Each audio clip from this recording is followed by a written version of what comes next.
ఓం నమో వెంకటేశాయ. ఏడుకొండలవాడ వెంకటరమణ గోవింద గోవింద. శ్రీ శ్రీనివాస శ్రీ వెంకటేశ గోవింద గోవింద. కలియుగ ప్రత్యక్ష దైవం శ్రీనివాస పరబ్రహ్మ అనుగ్రహ విశేషంతో శ్రీమన్ మహాభారతంలో ఆది పర్వంలోని విశేషాలు మనం తెలుసుకుంటూ ఉన్నాం. ఆ ఘట్టంలోకి ప్రవేశించే ముందుగా ఆచార్యుల వారు మనందరి చేత కూడా సంకల్పాన్ని పఠింపజేస్తారు. శ్రద్ధాసక్తులతో సంకల్పాన్ని పఠించి పరమాత్మ అనుగ్రహానికి పాత్రులమవుదాం. ఓం నమో వెంకటేశాయ. విఘ్నేశ్వర ధ్యానం విఘ్నేశ్వర ధ్యానం శుక్లాంబరధరం విష్ణుం శుక్లాంబరధరం విష్ణుం శశివర్ణం చతుర్భుజం శశివర్ణం చతుర్భుజం ప్రసన్నవదనం ధ్యాయేత్ ప్రసన్నవదనం ధ్యాయేత్ సర్వవిఘ్నోపశాంతయే సర్వవిఘ్నోపశాంతయే. శ్రీనివాస ధ్యానం శ్రీనివాస ధ్యానం నమస్తుభ్యం మహాదేవ నమస్తుభ్యం మహాదేవ నారాయణ కృపానిధే నారాయణ కృపానిధే పాహి మాం ఫణిశైలేశ పాహి మాం ఫణిశైలేశ భక్తబంధో దయానిధే భక్తబంధో దయానిధే. మహాభారత శ్రవణ ఫలం మహాభారత శ్రవణ ఫలం ద్వైపాయనోష్టపుట నిస్సృతమప్రమేయం ద్వైపాయనోష్టపుట నిస్సృతమప్రమేయం పుణ్యం పవిత్రమథ పాపహరం శివం చ పుణ్యం పవిత్రమథ పాపహరం శివం చ. యో భారతం సమధిగచ్చతి వాచ్యమానం యో భారతం సమధిగచ్చతి వాచ్యమానం కింతస్య పుష్కర జలైరభిషేచనేన కిం తస్య పుష్కర జలైరభిషేచనేన. అథ సంకల్పః అథ సంకల్పః శ్రీమదాదివరాహ క్షేత్రే శ్రీమదాదివరాహ క్షేత్రే విరాజమానస్య విరాజమానస్య దేవదేవోత్తమస్య దేవదేవోత్తమస్య జగద్రక్షణార్థం జగద్రక్షణార్థం అవతీర్ణస్య అవతీర్ణస్య శ్రీమదఖిలాండకోటి శ్రీమదఖిలాండకోటి బ్రహ్మాండనాయకస్య బ్రహ్మాండనాయకస్య శ్రీవేంకటేశ్వర స్వామినః శ్రీవేంకటేశ్వర స్వామినః అనుగ్రహ ప్రసాదేన అనుగ్రహ ప్రసాదేన సర్వేషాం భక్తజనానాం ఆధివ్యాధి నివృత్తి ద్వారా ఆయురారోగ్య ఐశ్వర్యాభివృద్ధ్యర్థం విశూచికా క్రిమిజనిత సమస్త దుష్ప్రభావ నివారణార్థం సర్వారిష్ట నివృత్తి ద్వారా సకల శ్రేయోభివృద్ధ్యర్థం ధర్మార్థ కామమోక్షాఖ్య చతుర్విధ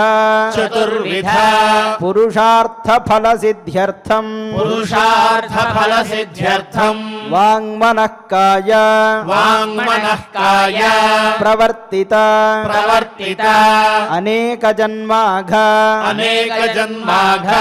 నిబర్హణార్థం నిబర్హణార్థం సమస్త సమస్త పాపక్షయార్థం చ పాపక్షయార్థం చ శ్రీమన్మహాభారతే శ్రీమన్మహాభారతే ఆదిపర్వణి ఆదిపర్వణి యథాశక్తి యథాశక్తి ప్రథమాధ్యాయాంతర్గత ప్రథమాధ్యాయాంతర్గత శ్లోకపారాయణం శ్లోకపారాయణం ఆచార్యముఖేన ఆచార్యముఖేన కరిష్యామహే కరిష్యామహే వ్యాసధ్యానం వ్యాసధ్యానం వ్యాసం వసిష్ఠనప్తారం వ్యాసం వసిష్ఠనప్తారం శక్తేః పౌత్రమకల్మషం శక్తేః పౌత్రమకల్మషం పరాశరాత్మజం వందే పరాశరాత్మజం వందే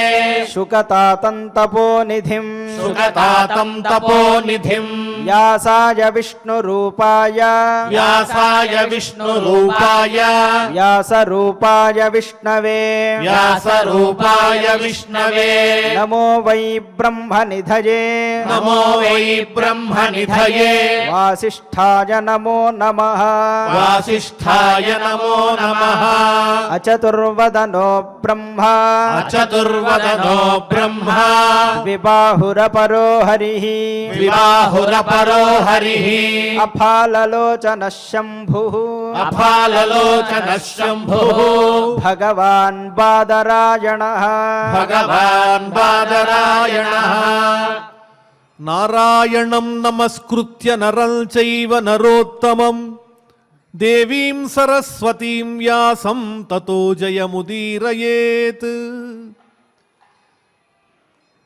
విష్ణువంశతో జన్మించినటువంటి వ్యాస మహర్షి మనకు అందించిన శ్రీమన్మహాభారతంలో ఆది పర్వంలోని అనుక్రమణికా పర్వాన్ని మనం చెప్పుకుంటూ ఉన్నాం.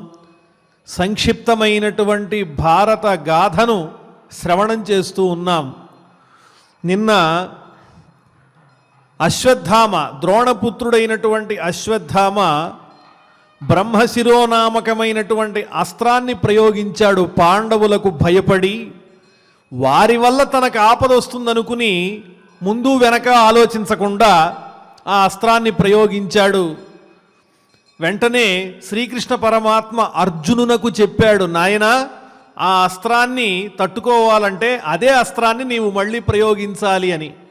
కృష్ణుని యొక్క సలహాను అనుసరించి అర్జునుడు అదే అస్త్రాన్ని మళ్ళీ ప్రయోగించాడు. దాంతో ప్రకృతి అంతా కూడా విపత్తుకి గురవుతూ ఉంటే వ్యాస మహర్షి విచ్చేసి ఇటువంటి పని చేయకూడదు అని అర్జునుడికి చెప్పంగానే అర్జునుడు ఆ అస్త్రాన్ని ఉపసంహరించుకున్నాడు. అశ్వత్థామ మాత్రం అంత శక్తి లేనివాడయ్యాడు. అంతేకాకుండా అతని హృదయంలో ఒక రకమైనటువంటి కోపం కూడా, క్రోధం కూడా ఉంది. పాండవుల వంశాన్ని నిర్వంశం చెయ్యాలి అనేటువంటి కోరిక ఉన్నది. దుర్యోధనునకు మేలు చెయ్యాలని కోరుకుంటూ ఉన్నాడు.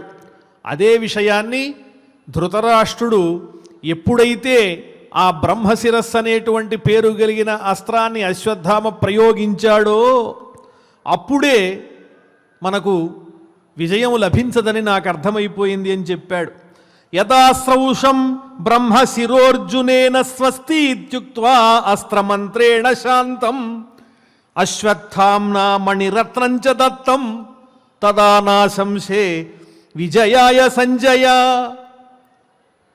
అశ్వత్థామ శిరస్సున ఒక అద్భుతమైనటువంటి మణి ఉందిటండి. ఆ మణి ఉన్న చోట ఏ విధమైనటువంటి రోగాలు ఉండవు, వాళ్ళకి సమస్త శుభాలు కలుగుతాయి. అంత మహిమ కలిగినటువంటి మణి అశ్వత్థామ యొక్క శిరస్సున ఉన్నది. ద్రౌపదికి తన పుత్రులందరినీ కూడా అశ్వత్థామ సంహరించాడన్న విషయం తెలియంగానే ఎంతో దుఃఖం కలిగింది. ధర్మరాజాదులు వచ్చి ఓదార్చారు.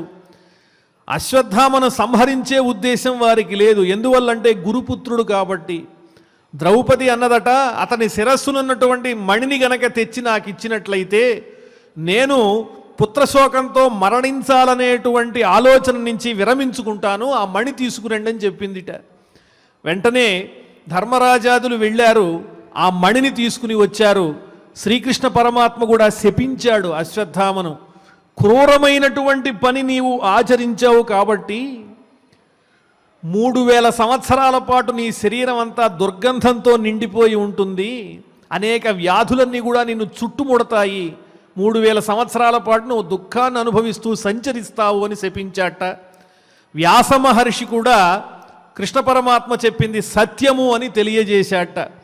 ఆ రకంగా యదాశ్రౌషం ద్రోణపుత్రేణ గర్భే వైరాట్య వైపాత్యమానే మహాస్త్రైః ద్వైపాయనః కేశవో ద్రోణపుత్రం పరస్పరేణాభిశాపైః శశాప. విరాట మహారాజు కుమార్తె అయినటువంటి ఉత్తరా గర్భం మీదకు ఈ బ్రహ్మశిరస్సు అనేటువంటి అస్త్రాన్ని అతను మరలించాడు అశ్వత్థామ. కానీ శ్రీకృష్ణ పరమాత్మ తన అమానుషమైనటువంటి శక్తితో లీలతో ఆ గర్భంలో ఉన్నటువంటి శిశువు అస్త్రము చేత బాధింపబడినప్పటికీ కూడా అతనికి ఏ విధమైనటువంటి కష్టం లేకుండా ఆ శిశువుని సంరక్షించాడు. సోచ్యా గాంధారీ పుత్ర పౌత్రైర్విహీన తథా బంధుభిః పితృభిః భ్రాతృభిశ్చ కృతం కార్యం దుష్కరం పాండవేయైః ప్రాప్తం రాజ్యం అసపత్రం పునస్తైః. గాంధారీదేవికి పాపం ఏ సంతానము మిగలలేదు, అందరూ కూడా యుద్ధంలో మరణించారనేటువంటి దుఃఖాన్ని అనుభవిస్తూ ఉన్నది. పుత్రులు లేరు, మనుమలు లేరు, ఎవరూ లేకుండా ఆమె దుఃఖపడుతూ ఉన్నది. యుద్ధమంతా పరిపూర్ణమైపోయిన తర్వాత ధృతరాష్ట్రుడు యుద్ధరంగం వైపు వస్తున్నాడు అనే విషయం తెలిసి ధర్మరాజాదులంతా కూడా వినయంగా బయలుదేరి ధృతరాష్ట్రుణ్ణి గాంధారిని ఇద్దరిని కూడా దర్శిస్తారు. అప్పుడు ఆమె ఎంతో కోపంతో కూడి ఉంటుంది, క్రోధంతో కూడి ఉంటుంది. నా సంతానాన్నంతా కూడా శ్రీకృష్ణ పరమాత్మ దగ్గర ఉండి సంహరింపజేశాడు అని ఆమె హృదయంలో ఎంతో దుఃఖం ఉన్నది. ధర్మరాజు రాగానే, ఏమయ్యా ధర్మరాజా, నా కుమారులందరినీ కూడా సంహరించావు నీవు, పాండవులంతా కలిసి నాకు పుత్రశోకాన్ని మిగిల్చారు అని క్రోధంగా మాట్లాడుతూ ఉంటే శ్రీకృష్ణ పరమాత్మ అన్నట్ట, ఇందులో అధర్మమేమున్నది, వారు చేసుకున్నటువంటి కర్మల వల్ల వాళ్ళు పతనమైపోయారు తప్ప ఇందులో పాండవుల దోషం ఏమీ లేదు అనేటప్పటికీ ఆమెకు కోపం వచ్చింది. యస్మాత్ పరస్పరంఘనంతః జ్ఞాతయః కురు పాండవాః ఉపేక్షితాస్తే గోవింద తస్మాన్ జ్ఞాతీన్ వధిష్యసి హతమప్యుపస్థితే వర్షే షట్త్రింశే మధుసూదన అనాథవద విజ్ఞాతః లోకేషు అనభిలక్షితః. ఏ విధంగా అయితే నీవు సంధి కోసం వచ్చి సంధి పొసగనివ్వకుండా యుద్ధమే జరిగేటట్టుగా నీవు నిర్ణయం తీసుకుని పాండవుల పక్షం వహించి ఎప్పుడైతే నా కుమారులందరినీ కూడా సంహరింపజేశావో దానికి మారుగా నేను శాపం ఇస్తున్నాను నీకు. 36 సంవత్సరాల తర్వాత నీవు కూడా ఏ విధమైనటువంటి ఆధారం లేకుండా ఒంటరిగా ఉన్నవాడివై మరణాన్ని పొందుతావు, నీ వంశీకులంతా కూడా పరస్పర కలహాలతో నాశనాన్ని పొందుతారు అని గాంధారి శపించిందిటండి. వెంటనే కృష్ణ పరమాత్మ అన్నాడు, అమ్మా ఇదేమి కొత్తదైనటువంటి శాపం కాదు, ఇదివరకు మహర్షులు ఇచ్చినటువంటిదే. కానీ ఒకటి గుర్తుపెట్టుకో, నీవు శపించినప్పటికీ కూడా ధర్మం అనేది పాండవుల పక్షంలో ఉంది కాబట్టి వాళ్లకు నేను సర్వకాల సర్వావస్థల యందు కూడా సహాయం చేశానని చెప్పాడు. ఆ తరువాత దుర్యోధనుడు వీళ్ళందరినీ సంహరించినటువంటి భీముని మీద అమితమైనటువంటి ప్రేమను కనపరుస్తున్నాడు ధృతరాష్ట్రుడు. ధర్మరాజాదులు వచ్చి ఆయనకు నమస్కరిస్తూ ఉంటే వారిని ఆలింగనం చేసుకుంటూ ఉన్నాడు. కానీ భీముని విషయంలో ధృతరాష్ట్రుని హృదయంలో ఒక రకమైనటువంటి ఆవేశము కోపము ఉన్నదని కృష్ణ పరమాత్మకు తెలుసు కాబట్టి భీముడు ధృతరాష్ట్రుని సమీపిస్తూ ఉంటే ఉండు నాయనా అని చెప్పి భీముని స్థానంలో ఒక అయోమయమైనటువంటి ఇనుముతో తయారు చేయబడిన ఉక్కుతో చేయబడినటువంటి భీముని యొక్క ఒక విగ్రహాన్ని తీసుకువచ్చి ధృతరాష్ట్రుని పక్కన పెట్టాటండి. అక్కడ ఉన్నది భీమసేనుడే అనుకుని ధృతరాష్ట్రుడు గట్టిగా కౌగిలించుకుని నలిపేశాట. నా కుమారుడైన దుర్యోధనుణ్ణి సంహరించాడు భీమసేనుడనే క్రోధంతో ఆ ఇనుప భీముని యొక్క విగ్రహాన్ని ఒక్కసారి కౌగిలించుకునేటప్పటికీ ధృతరాష్ట్రుని యొక్క బాహుబలానికి ఆ ఇనుముతో చేయబడిన భీముని విగ్రహం నుజ్జునుజ్జైపోయింది. అంత కసి ఉన్నది ధృతరాష్ట్రుని హృదయంలో. ఆ తరువాత కృష్ణుడన్నాడు, నీ హృదయంలో ఉన్నటువంటి కసి నేను గమనించాను, అందువల్లనే ఇక్కడ ఈ విధమైన విగ్రహాన్ని నేను ఏర్పాటు చేశాను. ఇప్పటికైనా నీలో ఉన్నటువంటి అసూయాద్వేషాలు ఉపశమించాలి. పెద్దవాడి అయిపోయావు, వ్యామోహం తగ్గించుకో. పాండవులు నిన్ను చక్కగా గౌరవిస్తారు, వారందరినీ కూడా పుత్రుల్లాగా నీవు అభిమానించు అని చెబితే ఆ తర్వాత ధృతరాష్ట్రుడు సర్దుకున్నాడు. కృతం కార్యం దుష్కరం పాండవేయై ప్రాప్తం రాజ్యం అసపత్రం పునస్తై. అత్యంత కఠినమైనటువంటి యుద్ధాన్ని ఆచరించినటువంటి పాండవులు ఎంతో కష్టపడి శత్రురహితమైనటువంటి రాజ్యాన్ని పొంది మహారాజులయ్యారు. కష్టం యుద్ధే దశశేష శ్రుతామే త్రయ అస్మాకం పాండవానాంచ సప్త ద్యూనా వింశతి రాహతా క్షౌహిణీనాం తస్మిన్ సంగ్రామే భైరవే క్షత్రియాణం. ఎంతో అద్భుతంగా, దారుణంగా, భయంకరంగా జరిగినటువంటి భారత సంగ్రామంలో మిగిలిన వాళ్ళు ఎంతమంది అంటే కౌరవ పక్షంలో 3 మిగిలారు, కృపుడు, అశ్వత్థామ, కృతవర్మ. పాండవ పక్షంలో మిగిలినటువంటి వాళ్ళు 7, పంచపాండవులు, శ్రీకృష్ణుడు, సాత్యకి. యుద్ధంలో మరణించగా కొంతమంది మిగిలి ఉంటే అశ్వత్థామ అర్ధరాత్రి పూట గుడారాల మీద దాడి చేసి వాళ్ళందరినీ రాత్రికి రాత్రే సంహరించాడు. మొత్తం 18 అక్షౌహిణీల సైన్యం అంతా కూడా ఆ యుద్ధంలో సర్వనాశనం అయిపోయింది. ఎంతోమంది మహావీరులంతా కూడా కాలగర్భంలో కలిసిపోయారు. తమస్త్వతీవ విస్తీర్ణం మోహ ఆవిశతీవ మాం సౌజ్ఞాం నోపలభే సూతా మనోవిహ్వలతీవ మే. ఇదంతా కూడా గుర్తు చేసుకుంటూ ధృతరాష్ట్రుడు సంజయుని దగ్గర తన మనస్సులో ఉన్నటువంటి దుఃఖాన్ని వెళ్ళగక్కుకుంటూ ఉన్నాడు. నాయనా, నాకు మోహం మనసంతా కూడా ఆవరించింది అంటున్నాడు. మోహం అంటే అర్థం ఏమిటి అంటే చేయదగిన పని ఏది, చేయకూడని పని ఏది, ఈ రెండిటి మధ్య భేదం తెలుసుకోలేని స్థాయికి వెళ్ళిపోవడాన్నే మోహం అంటారు. అటువంటి అవస్థలో ఉన్నాడు. పుత్రులందరూ కూడా మరణించారనేటువంటి శోకంతో అసలే బాహ్యమైనటువంటి ప్రపంచం ఎలాగో నేత్రాలకు కనిపించదు. ఇప్పుడు హృదయంలో ఉన్నటువంటి ఆలోచనలు కూడా రావడం మానేసి అంతా శూన్యమైపోయి అంధకార బంధురం అయిపోయింది. మనస్సంతా కూడా విహ్వలతి, ఆకులమైపోయింది. సౌజ్ఞాం నోపలభే సూత, నాలో ఎటువంటి స్పందన లేదు, ఏ ఆలోచన లేదు, మూర్ఛ వచ్చేటట్టుగా ఉంది. నా పుత్రులందరూ కూడా మరణించారు, ఎంతోమంది వీరులంతా కూడా యుద్ధరంగంలో ప్రాణాలు వదిలారు అని మోహాన్ని పొందుతూ ఉన్నాడు ధృతరాష్ట్రుడు.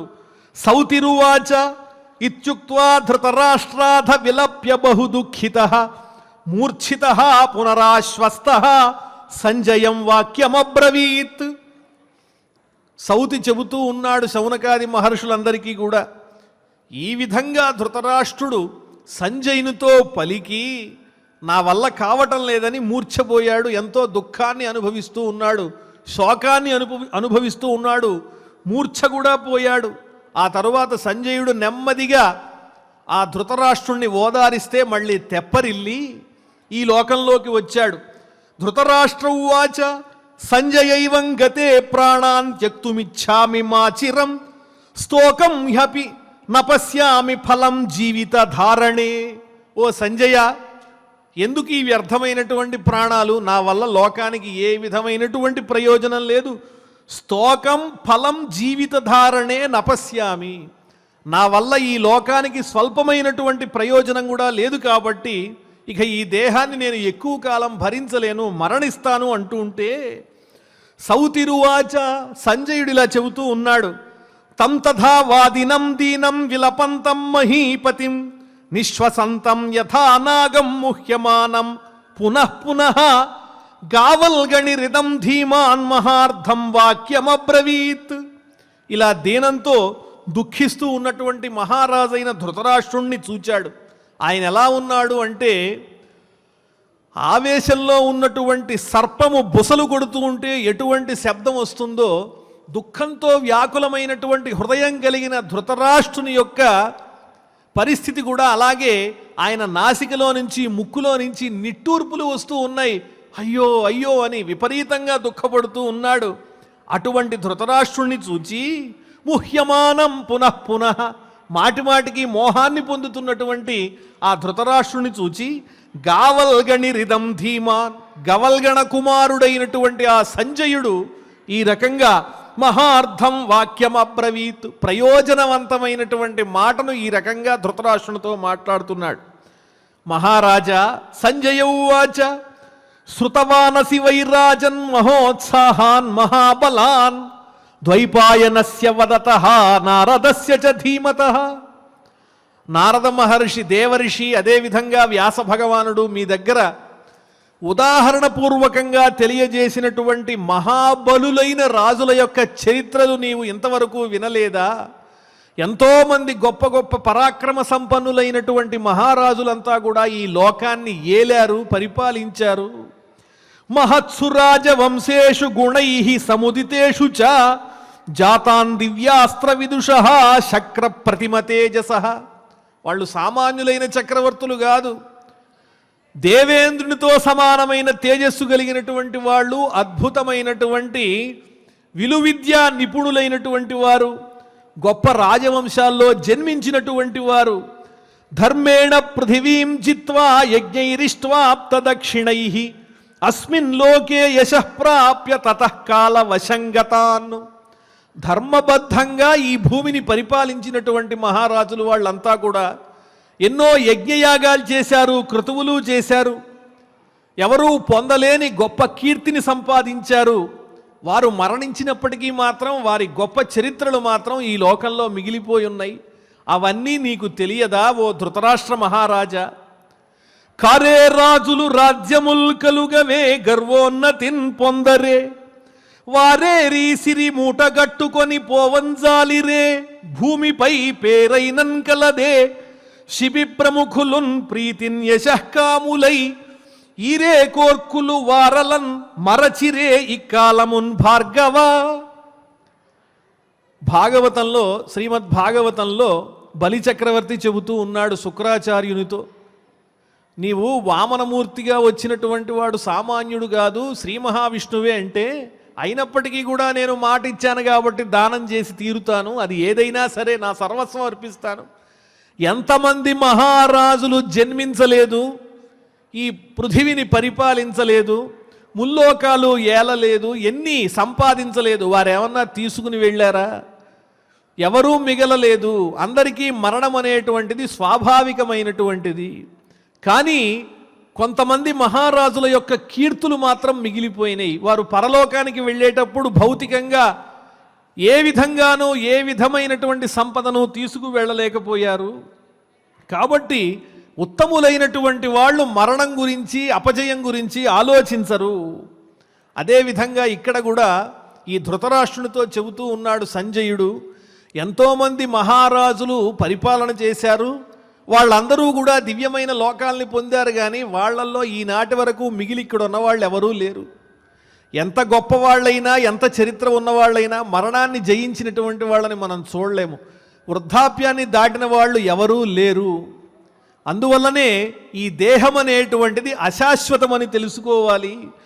శైబ్యం మహారథం వీరం సృంజయం జయతాంబరం సుహోత్రం రంతి దేవంచ కాక్షీవంతన్ మహాద్యుతిం. శైబ్యుడనేటువంటి మహారాజు ఉన్నాడు ధృతరాష్ట్ర మహారాజా, నీవు విన్న మహారాజే. అదేవిధంగా వీరుడైనటువంటి సృంజయుడనేటువంటి మహారాజు ఉండేవాడు, సుహోత్రుడనే పేరు కలిగిన మహారాజు ఉండేవాడు, రంతిదేవుడనే మహారాజు ఉండేవాడు, కాక్షీవంతుడనేటువంటి మహాప్రతాపశాలి శౌర్యశాలి అయినటువంటి మహారాజులు ఉన్నారు. వీళ్ళందరి పేర్లు మిగిలాయి. కానీ వీళ్ళు ఎన్ని గొప్ప కార్యాలు ఆచరించినా కూడా ఈ లోకంలో వాళ్ళు భౌతికంగా లేరు. కాబట్టి నీ కుమారులు మరణించినటువంటి దానికై నీవు ఇంతగా వ్యామోహం పొందటం తగదు. వాళ్ళంతా గొప్పవాళ్ళు, మరి నీ కుమారులు మాత్రం లోక కళ్యాణం ఏమన్నా చేశారా? పాపాలన్నీ ఆచరించారు. కాబట్టి అటువంటి వాళ్ళు తొందరగా మరణిస్తారు, వాళ్లకు కీర్తి కూడా మిగలదయ్యా అని చెబుతూ ఉన్నాడు. శైబ్యుడనేటువంటి మహారాజు నారద మహర్షికి మిత్రుట్టండి ఆయన. అలాగే సృంజయుడనేటువంటి మహారాజు ఈ శైబ్యుని యొక్క కుమారుడే. ఈ సృంజయుని చరిత్ర మనకి శ్రీమన్ మహాభారతంలో ద్రోణ పర్వంలో వస్తుంది. బ్రహ్మ గురించి తపస్సు చేశాడు ఆయన. తపస్సు చేస్తే ఆయనకు ఎందుకు తపస్సు చేశాడంటే సంతానం కోసం. ఇదివరకు ఆయనకి సంతానం ఉన్నది, కానీ ఒక పుత్రుడు కావాలి అని తపస్సు చేశాడు. బ్రహ్మగారు ప్రత్యక్షమయ్యి ఎటువంటి పుత్రుడు కావాలి అంటే ఆ సృంజయ మహారాజు కోరాట, నా పుత్రుని యొక్క లాలాజలము, అదేవిధంగా ఏవైతే శరీరంలో వ్యర్థములుంటాయో స్వేదాదులన్నీ అవన్నీ కూడా బంగారుమయంగా ఉండాలి, అంటే మూత్రాదులన్నీ కూడా బంగారుమయంగానే ఉండాలి అని కోరాట. అటువంటి పుత్రుడే పుట్టాడు. అతని పేరే సువర్ణష్ఠీవి. మొత్తం రాజభవనం అంతా బంగారు తాపడం, ఎక్కడ పడితే అక్కడ పాత్రలు అన్నీ కూడా బంగారుమయంగా కనిపిస్తూ ఉన్నాయి. ఆ విధంగా ఎంతో బంగారాన్ని సాధించినప్పటికీ కూడా ఆ రాజుకి ఏం మిగిలింది? కొంతమంది దుండగులు, అబ్బో వీళ్ళ అబ్బాయి దగ్గర బోళ్ళు బంగారం వస్తోంది అనేక రకాలుగా అని ఆ పిల్లవాడిని అపహరించుకుని తీసుకుపోయి చంపేశారటండి బంగారం కోసం. చంపేసేటప్పటికీ ఆ మహారాజుకి దుఃఖమే మిగిలింది. అప్పుడు నారద మహర్షి వచ్చి ఏం పర్వాలేదని చెప్పి మళ్ళీ పిల్లవాడిని బ్రతికించాట. అంతటి మహానుభావుడైనటువంటి సృంజయుడు బ్రహ్మవరం వల్ల అంత అద్భుతమైన కుమారుణ్ణి కన్నటువంటి వాడే పుత్రశోకాన్ని తట్టుకోలేకపోయాడు. ఇంకా నువ్వెందుకయ్యా బాధపడతావు, ఇదంతా సహజమే అని చెబుతూ ఉన్నాడు ఆ సంజయుడు. అదేవిధంగా సుహోత్రుడనేటువంటి మహారాజు, ఈయన చంద్రవంశపు రాజుటండి. ఈయన సుహోత్రుడనేవాడు భరతునికి మనుమడు. ఆయన ఎన్నో యజ్ఞయాగాలు చేశాడు.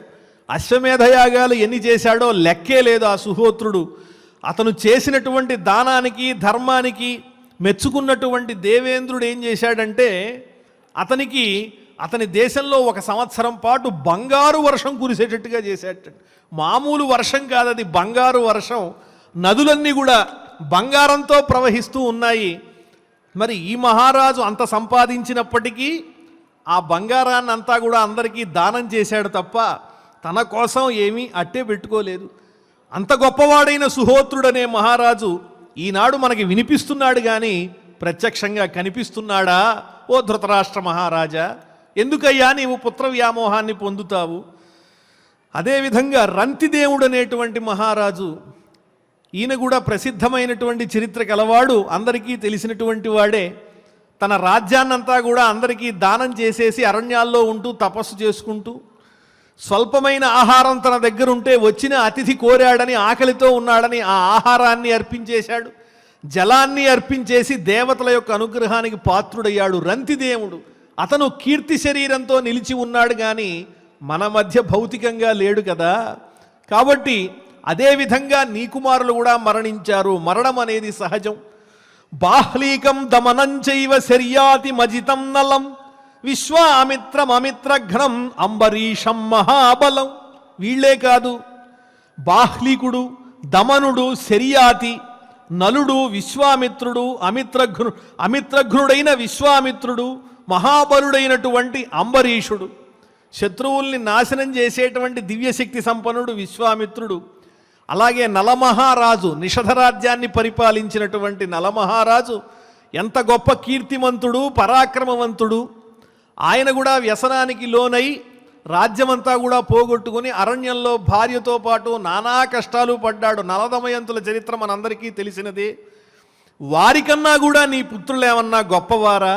అంతటి మహారాజే గొప్ప కష్టాన్ని అనుభవించాడు. అలాగే శర్యాతి మహారాజు అంటే చ్యవన మహర్షికి తన కుమార్తె సుకన్యని ఇచ్చినటువంటి వాడండి. ఆయన కూడా ఎన్నో యజ్ఞయాగాలు చేశాడు, గొప్పవాడు. అటువంటి మహారాజు పేరు మిగిలింది తప్ప ఆ మహారాజు కనిపించటం లేదు. ఇంకా విశ్వామిత్ర మహర్షి చరిత్ర కూడా మనకి ప్రసిద్ధమైనదే.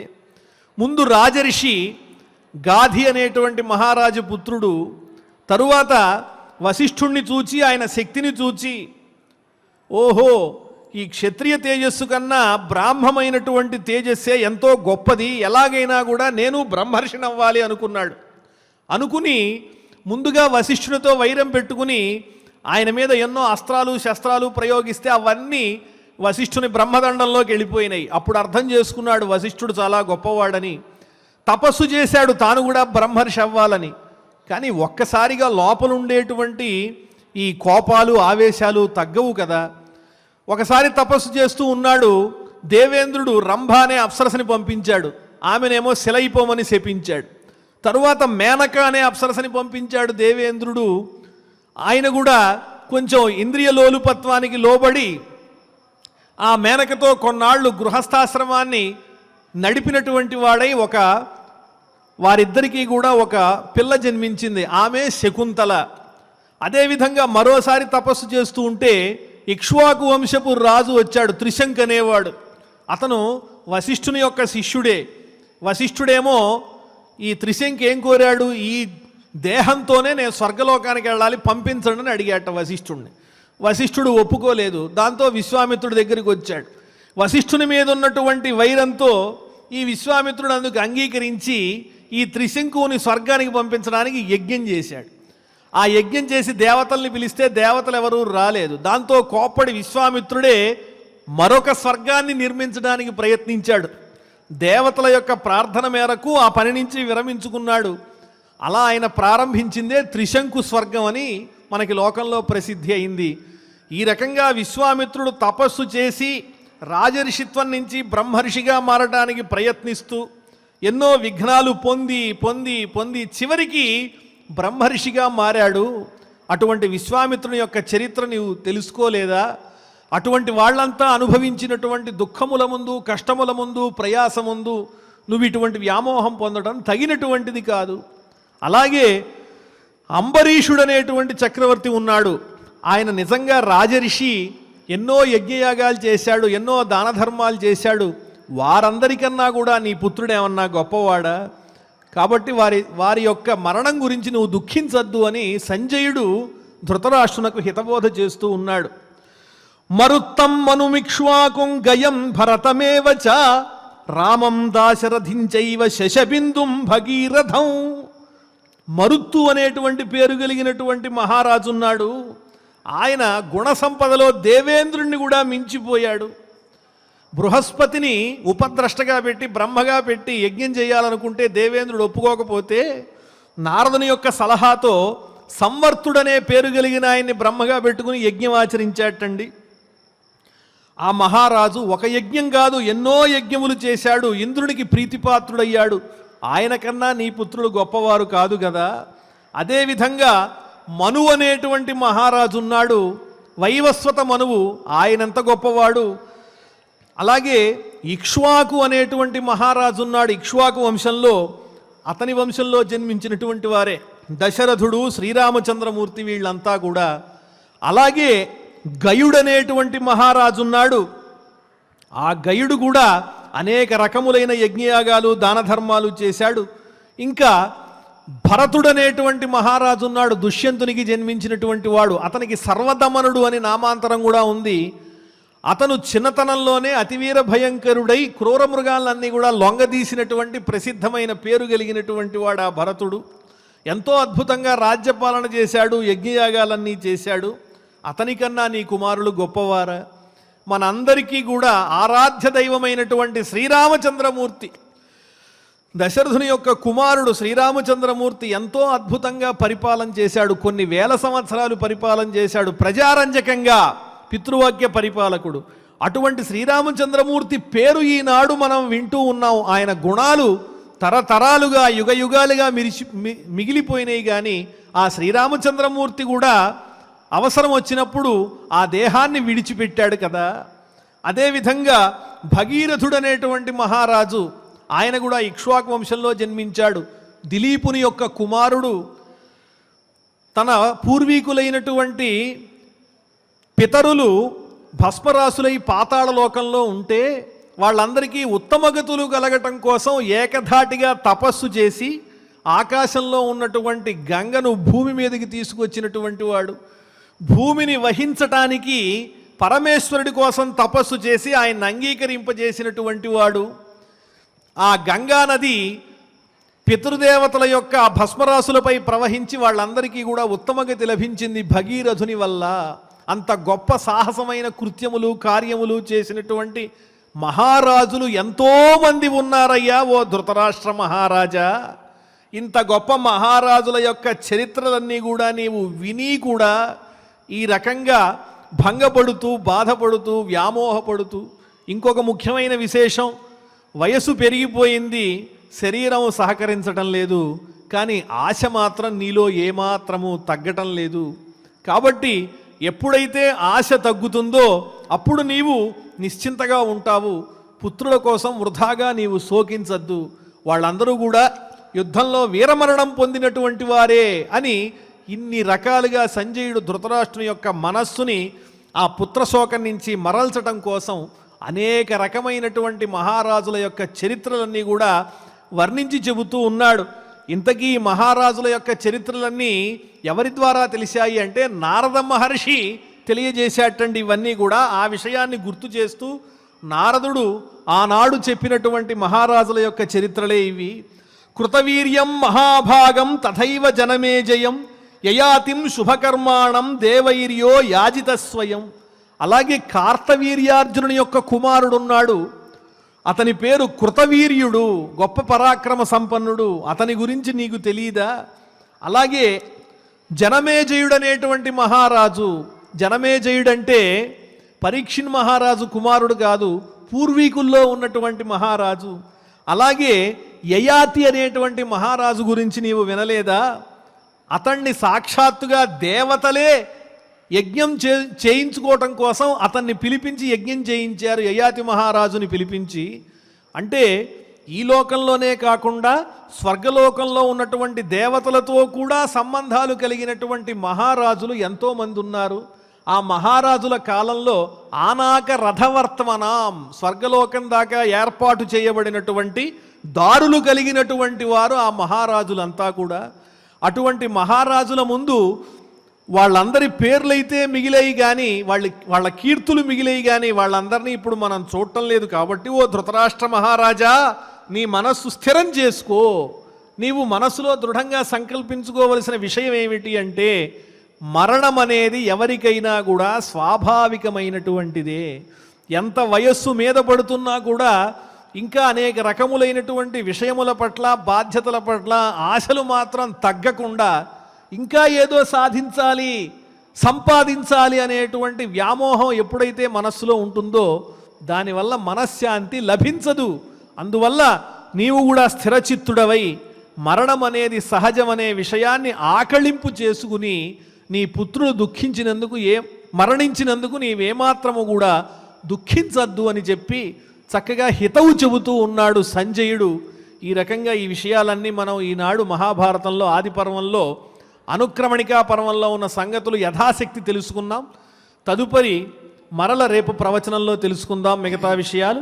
ఇప్పుడు ఆచార్యుల వారు మనందరి చేత కూడా పారాయణ చేయిస్తారు. ఓం నమో వెంకటేశాయ.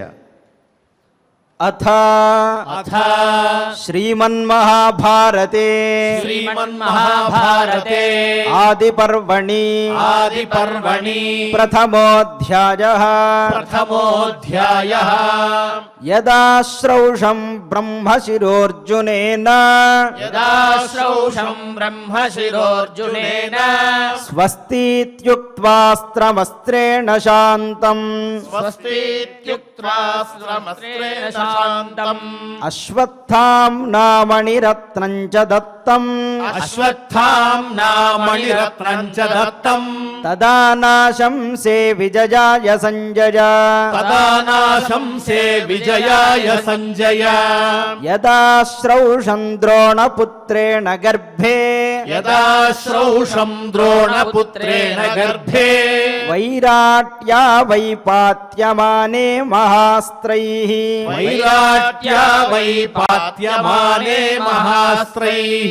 ద్వైపాయనః కేశవో ద్రోణపుత్రం పరస్పరేణాభిశాపైః శశాప శోచ్యా గాంధారీ పుత్రపౌత్రైర్విహీనా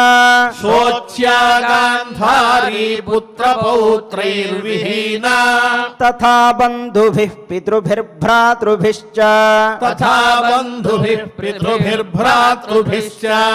కృతం కార్యం దుష్కరం పాండవేయ पाण्डवेयैः कृतं कार्यं दुष्करं पाण्डवेयैः प्राप्तं राज्यम् असपत्नं पुनस्तैः प्राप्तं राज्यमसपत्नं पुनस्तैः कष्टं युद्धे दशशेषाश्रुता मे कष्टं युद्धे दशशेषाश्रुता मे त्रयोस्माकं पाण्डवानां च सप्त त्रयोस्माकं पाण्डवानां च सप्त द्व्यूनाविंशतिराहता क्षौहिणीनाम् यूनाविंशतिराहता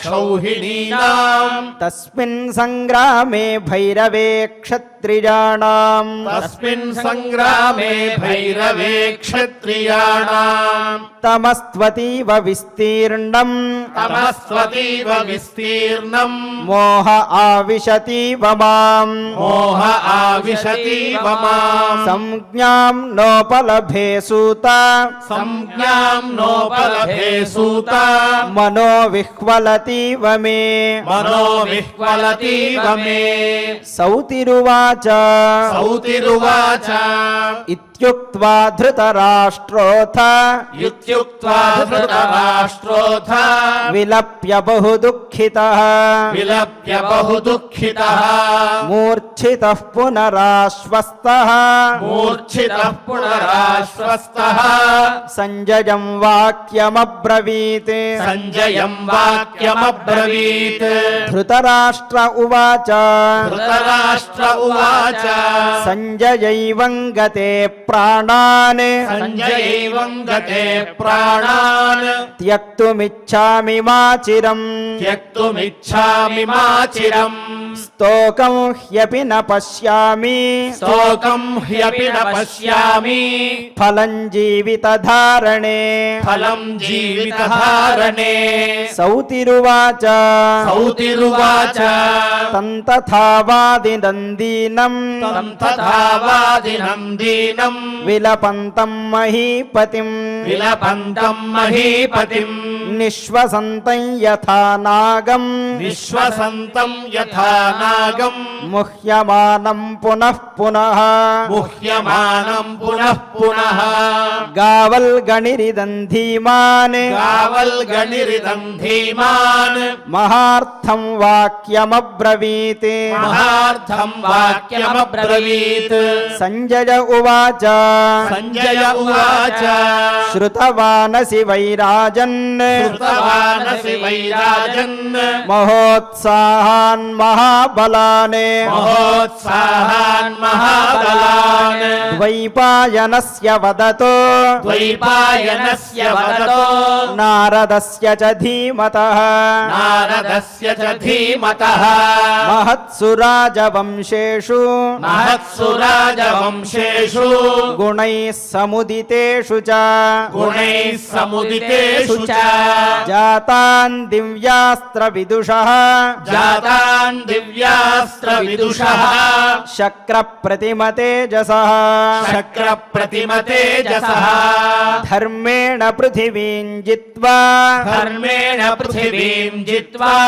यज्ञैरिष्ट्वाप्तदक्षिणैः यज्ञैरिष्ट्वाप्तदक्षिणैः अस्मिन् लोके यशः प्राप्य अस्मिन् लोके यशः प्राप्य ततः कालवशं गतान् ततः कालवशं गतान् शैब्यं महारथं वीरं शैब्यं महारथं वीरं सृञ्जयं जयतां वरम् सृञ्जयं जयतां वरम् सुहोत्रं रन्ति देवं च सुहोत्रं रन्ति देवं च काक्षीवन्तं महाद्युतिम् काक्षीवन्तं महाद्युतिम् बाह्लीकन्दमनं चैव बाह्लीकन्दमनं चैव शर्यातिमजितन्नलम् शर्यातिमजितन्नलम् विश्वामित्रममित्रघ्नम् विश्वामित्रममित्रघ्नम् अम्बरीषं महाबलम्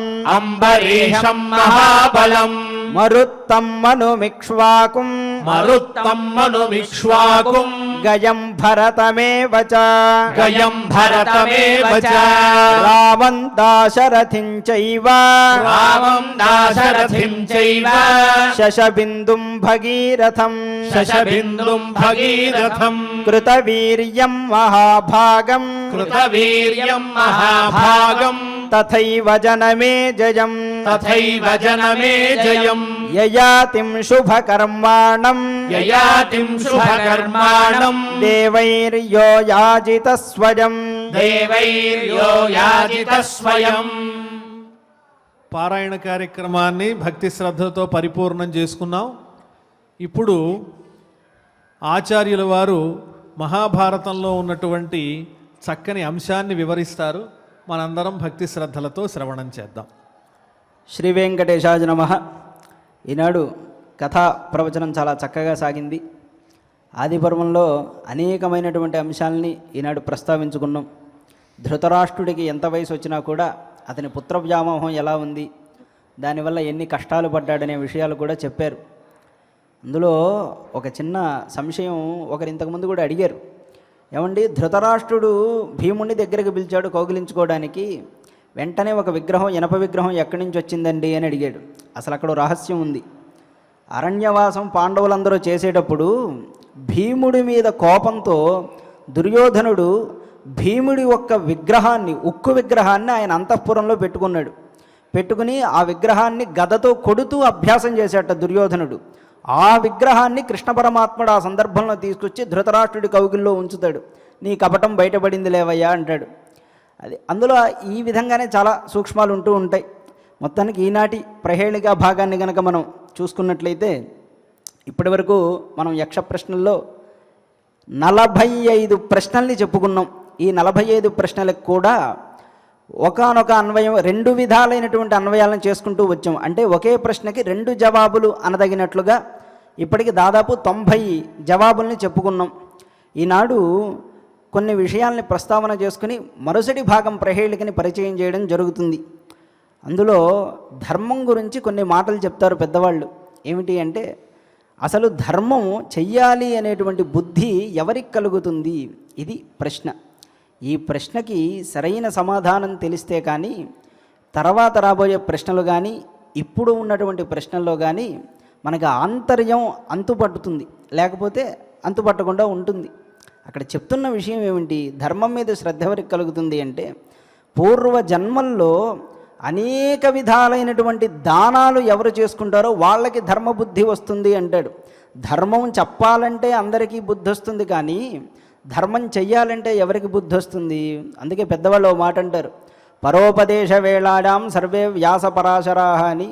పక్కవాడికి చెప్పాలంటే కనుక ప్రతివాడు వ్యాస భగవానుడు అయిపోతాడు, పరాశర మహర్షి అయిపోతాడు. చెయ్యాలంటే అప్పుడు తెలుస్తుంది. అనేకమైన విమర్శలు చేస్తూ ఉంటాడు.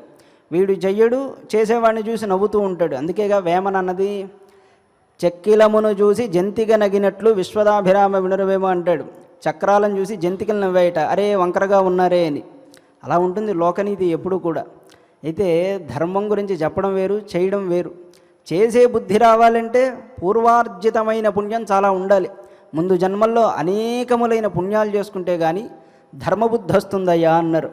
ఈ ధర్మబుద్ధి వస్తే దేవతలు అనుగ్రహిస్తారట. అసలు దాన్ని ముందు చేసిన దానానికి ఫలితంగా ధర్మబుద్ధిని దేవతలు అనుగ్రహిస్తారు.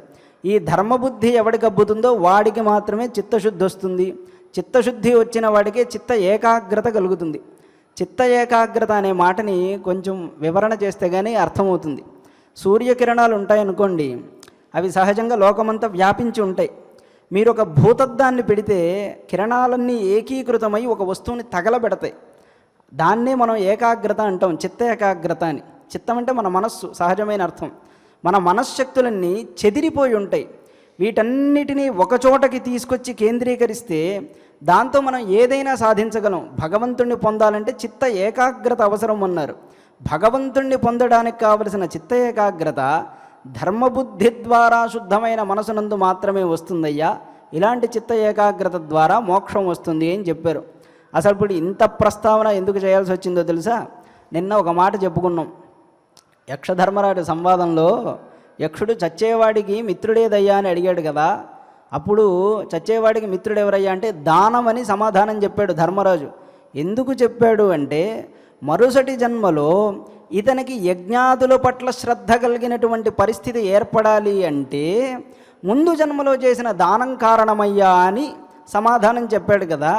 యక్షుడు తర్వాత ప్రశ్న ఏమడిగాడు? అతిథి అన్ని భూతములకు ఎవరు అని అడిగాడు. దానికి దీనికి లింక్ ఏంటి? ఆ విషయం దగ్గర మనం నిన్న ఆగాం. అంటే దానం ఎవరికి స్నేహితుడు, చచ్చేవాడికి ఎవరు స్నేహితుడు, చనిపోయేవారికి ఎవరు స్నేహితుడు అని అడిగాడు. తర్వాత అన్ని భూతములకు అతిథి ఎవరు అని అడిగారు. అన్ని భూతములకు అతిథి ఎవరని ఎందుకు అడిగారు అంటే, ఇలా ధర్మబద్ధమైనటువంటి జన్మ పొందినవాడు యజ్ఞానుష్ఠానం చేస్తాడు కదా.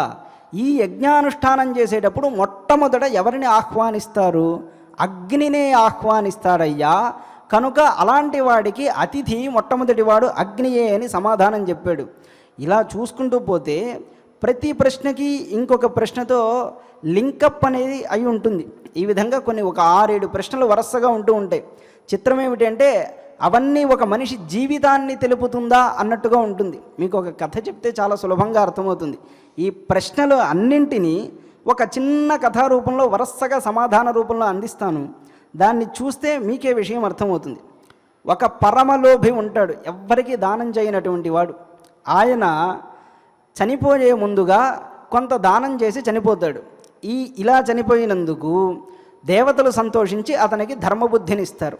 అతనికి ధర్మబుద్ధి ఇచ్చినందుకు ఫలితంగా ఆయన యాగాలు చేసి చిత్తశుద్ధిని పొంది తద్వారా చిత్త ఏకాగ్రతని అంటే భగవంతుణ్ణి పొందడానికి కావలసినటువంటి స్థితిని పొంది అమృతమయమైన ధర్మాన్ని పొందాడు అని చెప్పారు. ఈ కథలో ఇంతకుముందు చెప్పినటువంటి 7 ప్రశ్నలకి సమాధానాలు దాక్కుని ఉన్నాయి. అది నిన్న మొన్న విన్నటువంటి వాళ్ళకి స్పష్టంగానే అర్థమవుతుంది. ఒక కథలోనే మనం చెప్పాలంటేనే 7 సూత్రాలని పెట్టి ఒక కథని అల్లినప్పుడు వ్యాసుడు ఇంత పెద్ద భారతాన్ని ఎన్ని సూత్రాలని పెట్టి అల్లుంటాడో మనం అర్థం చేసుకోవచ్చు. అనేక విధాలైన ధర్మ సూక్ష్మాలు అందులో ఉంటాయి. ఆ మాటకు వస్తే ఇది యక్ష ప్రశ్నలకు సంబంధించినటువంటి విషయాన్ని ఇక్కడికి ఈనాడు ప్రస్తావన చేసాము. ఇంకా ఒక కొత్త విషయాన్ని ఈనాడు పరిచయం చేయదలుచుకున్నాం. అదేమిటి అంటే భారతంలో ఉన్నటువంటి అంకెల గారడి. భారతంలో పర్వాలు 18, యుద్ధం జరిగిన రోజులు 18, సేన మొత్తం 18 అక్షౌహిణులు, ఒక అక్షౌహిణిలో ఏనుగులు 21,870 ఉన్నారు. అక్షౌహిణి అంటే ఇంచుమించుగా 1,00,000 సేన కాల్బలం ఉంటే అది ఒక అక్షౌహిణి అంటారు. ఈ అక్షౌహిణిలో 21,870 ఏనుగులు ఉన్నాయ్యా. ఈ అంకెల్ని సరిగ్గా కూడితే 18 వస్తుంది. 2 1 3 3 2 1 3 3 8 11 11 7 18 ఇలా మళ్ళీ 18 అంకె వస్తుంది. గుర్రాలు 65,610 ఉంటాయి ఒక అక్షౌహిణిలో. దీన్ని కూడితే 18 సంఖ్య వస్తుంది. రథాలు 21,870 ఉన్నాయి. దీన్ని కూడినా 18 వస్తుంది. కాల్బలం అంటే నడుచుకుంటూ యుద్ధం చేసేటువంటి సైనికులు 1,09,350 మంది ఉంటారయ్యా. దీన్ని కూడినా కూడా 18 వస్తుంది. భగవద్గీతలోని అధ్యాయాలు 18 ఉన్నాయి. స్థితప్రజ్ఞుడి లక్షణాలు 18 ఉన్నాయి. వ్యాసుడు వ్రాసిన పురాణాలు 18 ఉన్నాయని చెప్పారు. ఈ విధంగా ఏంటో 18 ఎందుకో మరి అంత విశేషంగా వ్యాసుడు చెప్పడంలో ఆంతర్యం తెలియదు. కానీ ఈ అంకెల రూపంలో చమత్కారం మాత్రం భారతంలో మనకి విశిష్టంగా కనబడుతూ ఉంటుంది. వరుసగా 45 ప్రశ్నలకి వేదాంతపరమైనటువంటి అన్వయాన్ని, లౌకికమైనటువంటి అన్వయాన్ని చేసుకున్నాం. కాబట్టి కొంత వినేవారి బుద్ధి అలసటికి లోనవ్వకుండా ఉండడం కోసం ఒక వినోదాత్మకంగా ఈనాడు చిన్న చిన్న విషయాలు ప్రస్తావన చేయడం జరిగింది. మరుసటి నాడు ప్రహేళికా భాగంలో యథాతథంగా యక్ష ప్రశ్నల్ని కొనసాగింపుగా కొన్ని విషయాల్ని చెప్పుకుంటాం. ఈనాటికి ప్రహేళికా భాగాన్ని ముగిస్తూ ఓం నమో వెంకటేశాయ. ఆచార్యుల వారు చెప్పిన విషయాలు శ్రద్ధతో మనం శ్రవణం చేశాం. ఇప్పుడు గోవిందనామాలను ఆడియో ద్వారా శ్రవణం చేస్తూ గానం చేసి భగవంతుని యొక్క అనుగ్రహానికి పాత్రులమవుదాం. ఓం నమో వెంకటేశాయ. శ్రీనివాస శ్రీ వెంకటేశ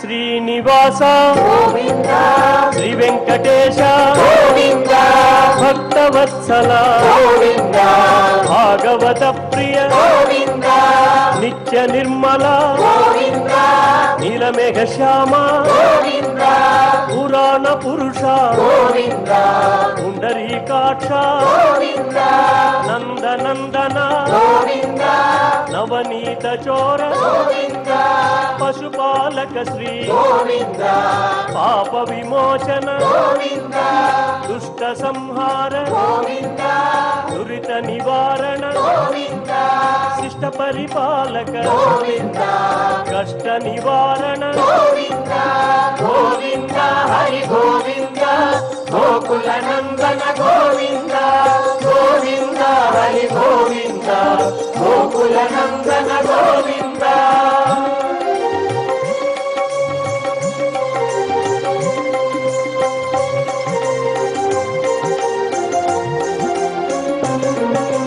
వజ్రమకుటధర గోవింద వరాహమూర్తి గోవింద గోపీ జనలోల గోవింద గోవర్ధనోద్ధార గోవింద దశరథ నందన గోవింద దశముఖమర్దన గోవింద పక్షివాహన గోవింద పాండవ ప్రియ గోవింద మత్స్యకూర్మ గోవింద మధుసూదన హరి గోవింద వరాహ నృసింహ గోవింద వామన భృగురామ గోవింద బలరామానుజ గోవింద బౌద్ధ కల్కిధర గోవింద వేణుగాన ప్రియ గోవింద వెంకటరమణ గోవింద గోవింద హరి గోవింద గోకుల నందన గోవింద గోవింద హరి గోవింద గోకుల నందన గోవింద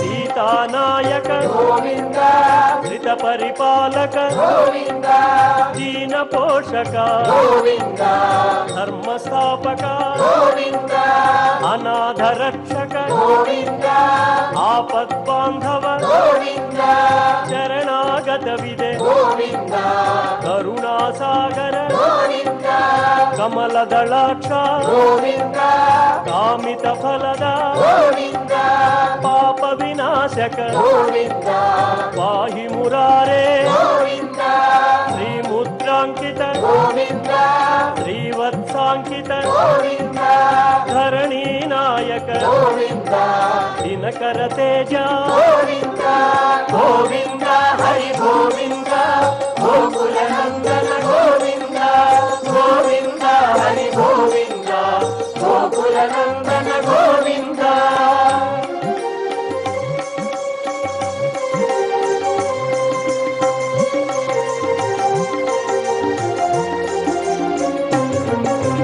పద్మావతి ప్రియ గోవింద ప్రసన్నమూర్తి గోవింద అభయహస్త గోవింద అక్షయ వరద గోవింద శంఖ చక్రధర గోవింద శాంగ గదాధర గోవింద విరజాతిరస్థ గోవింద విరోధి మర్దన గోవింద సాలగ్రామధర గోవింద సహస్రనామ గోవింద లక్ష్మీ వల్లభ గోవింద లక్ష్మణాగ్రజ గోవింద కస్తూరి తిలక గోవింద కాంచనాంబర గోవింద గరుడ వాహన గోవింద గజరాజ రక్షక గోవింద గోవింద హరి గోవింద గోకుల నందన గోవింద గోవింద హరి గోవింద గోకుల నందన గోవింద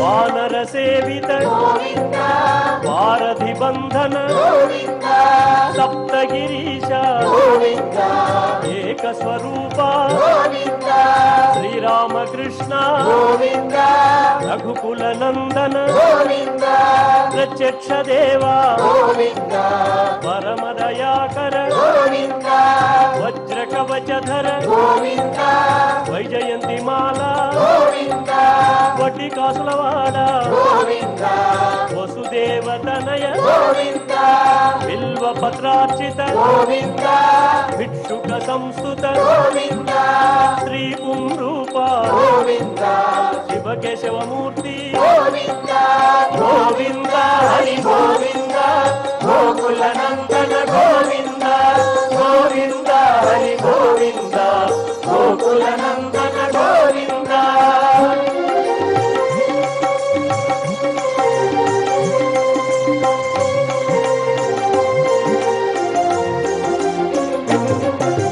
బ్రహ్మాండ రూప గోవింద భక్త రక్షక గోవింద నిత్య కళ్యాణ గోవింద నీరజనాభ గోవింద అతిరామ ప్రియ గోవింద హరి సర్వోత్తమ గోవింద జనార్దనమూర్తి గోవింద జగసాక్షి రూప గోవింద అభిషేక ప్రియ గోవింద ఆపన్నివారణ గోవింద రత్న కిరీట గోవింద రామానుజనుత గోవింద స్వయం ప్రకాశ గోవింద ఆశ్రిత పక్ష గోవింద నిత్య శుభప్రద గోవింద నిఖిల లోకేశ గోవింద గోవింద హరి గోవింద గోకుల నందన గోవింద గోవింద హరి గోవింద గోకుల నందన గోవింద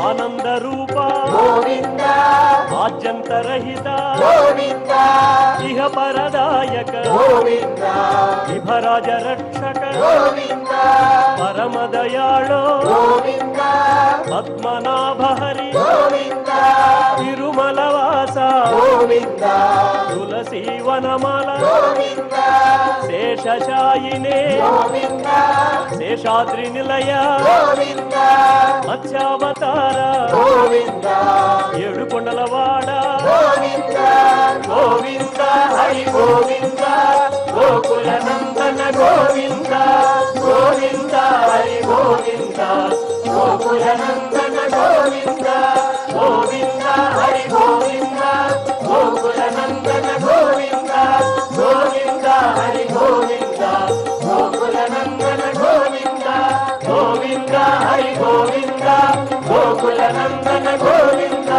గోవింద హరి గోవింద గోకుల నందన గోవింద గోవింద హరి గోవింద ఏడుకొండలవాడ వెంకటరమణ గోవింద గోవింద గోపతిముఖులవాడ నాథరక్షక గోవింద గోవింద గోవింద గోవింద గోవింద గోవింద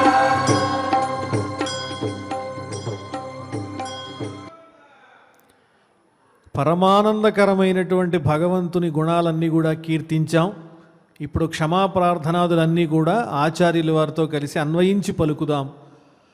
అథ క్షమా ప్రార్థనా యదక్షరపదభ్రష్టం మాత్రాహీనం చ యద్భవేత్ తత్సర్వం క్షమ్యతాం దేవ నారాయణ నమోస్తుతే.